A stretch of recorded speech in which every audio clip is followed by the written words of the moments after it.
the mind, the hand, or the callous heart hardened enough to strike these, yours, oh, heartless enough? No, when your little children kneel crying out for mercy, you will not be able to find the nerve, no, never be able to bloody your hands. I have come, Medea, because you asked me. I put myself at your disposal, even though you are against me. Tell me, madam, what can I do for you? Jason, please forgive me for all the things that I said. Bear lightly with my outbursts, will you? If only in remembrance of the great love we had together. I have been arguing with myself, have taxed myself severely. You raving fool, I said, to antagonize those who wish to do you good, setting yourself against your rulers and your husband, his royal marriage, and his design to bring up brothers for your sons, does you the greatest service that he could. Why not calm yourself? Are you suffering because the gods are good? Have you no children of your own? And are you not aware that you came as fugitive with not too many friends? Such reflections have made me realize that I have been out of my mind. Hysterical! Now I thank you. Now I am convinced that in securing us this benefit, you are the wise one. I, the fool. I should have been your ally and encouraged you. Yes, I should have been at hand to help, been there to deck the bride, dress the bed, and been happy to do it. But we women, well, we are what we are. Let's leave it at that. Do not copy us in our perverseness or try and get your own back, giving tit for tat. I ask your pardon. I admit to being wrong. I've thought better of it now. Come, children, out of the house. Come, greet your father. Join me in loving him, not resenting him. Your mother's rancor's over. There's peace now. The fighting's done. Come, take his hand.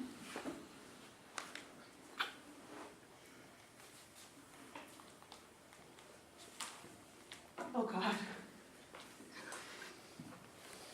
What a presentiment. What an image looming in the dark. My sons, my sons!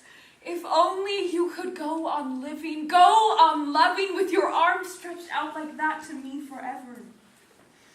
It breaks my heart. I am too prone to tears, too full of tears. It is the sudden ending of my quarrel with your father which makes them flow. A sight so touching, they overflow. My eyes, too, are stinging. May this be the worst that is to come. I praise you now, Medea, and I did not blame you then. It is natural for a woman to be enraged when her husband goes off making second marriages. But now, even if it took a little time, you are in a better state of mind. Realize the good points in this plan. This decision is a level-headed woman's. Oh? And to you, my boys, your father has been far from idle, and heaven willing, I wouldn't be surprised if in time you weren't first citizens in Corinth, along with your new brothers. Grow up now, fine young fellows. Your father and a kindly providence have the rest in hand. How I look toward to the time when you will be two grown, strapping young men trampling down my enemies. But, Medea, what is this? These dewy eyes, these tears, this white face turned away as if my words have struck pain and not joy. It is nothing. I was only thinking of our sons. Well, be of good heart now. I shall see them through. I shall try. It isn't that I don't believe you, but you know how we women weep. I know, but don't be sad for them. Why should you? I am their mother. When you prayed just now for a long life for our sons, a sudden sadness whispered, "Will this be?" Well, that's only one thing I had to say. The other is this. Since the king has set his mind upon sending me away from Corinth, and since I have come to realize that this is for the best, for I'd only be an obstacle for you, living here with the royal family, who think me a menace to their house. So I shall take myself away, go into banishment. But the children, please, I should like them to grow up under your hand. Persuade Creon to let them stay. I am not sure that I can. It shall take a little trying. But you could ask your wife to beg her father to let the two boys stay. Why not? I think I can get her to agree. Of course you can.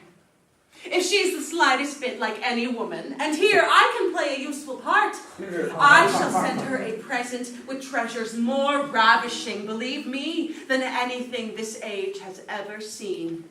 A gown of gossamer and a diadem of beaten gold. These the boys shall carry to her. Go now and bring the precious presents here. What a double delight. What a shower of happiness for her, having you for her hero husband. And now these treasures which were handed down by my father's father, the glorious son. Go, boys, carry this wedding gift to the happy princess bride. Place it in her hands. It is not the kind of present she'll despise. Foolish woman, why empty your hands? Do you think that a royal wardrobe is in want, or a palace short of gold? No, keep these things, do not give them up. If my wife values me at all, then my mere wish will have more weight than things. I am sure of that. Do not deny me. Even the gods, they say, succumb to gifts, and gold is stronger than the strongest wits. She is lucky. She is blessed. She increases. This exile I would barter for my babies, not just with gold, but with my life. Go, boys, into the halls of wealth, and on your knees beg this new wife of your father's and my mistress to let you stay in Corinth. Most importantly, see that she takes the precious things into her own hands. Go now, success be yours. Come and tell me the good news. Your mother waits with all ears. Now has the last hope gone of the children living. Gone in forever, they walk already to murder. The bride is taking the golden diadems, is taking the poison and doom. Over her yellow hair, her hands are fitting the decorated dime. The gorgeousness of the gossamer gown will win, and the beaten gold of the diadem embrace her. The bride is decked and ready to meet the dead. The trap is lethally set. Doomed, miserable woman, doomed to fall in, ineluctably caught by fate. And you who are groomed for murder, Jason unsuspecting, are to bring on your sons a death and a demise on your bride of a hideous kind. Unhappy man, how far you are falling. And you, the unenviable mother, how I weep for your pain! Killer of children, for vengeance of a love that is gone, betrayed by your man for another bride whom he sleeps beside in his wrong. My lady, your boys, they won't be banished. And the princess, the bride, with her own hand, she took your presents oh so gladly. Now the children's danger is over. Well, I never. Isn't this good news? What so transfixes you? Oh, what I hear is out of tune with what I say. I thought I brought good news. What kind of news, I wonder, have I brought? What you have brought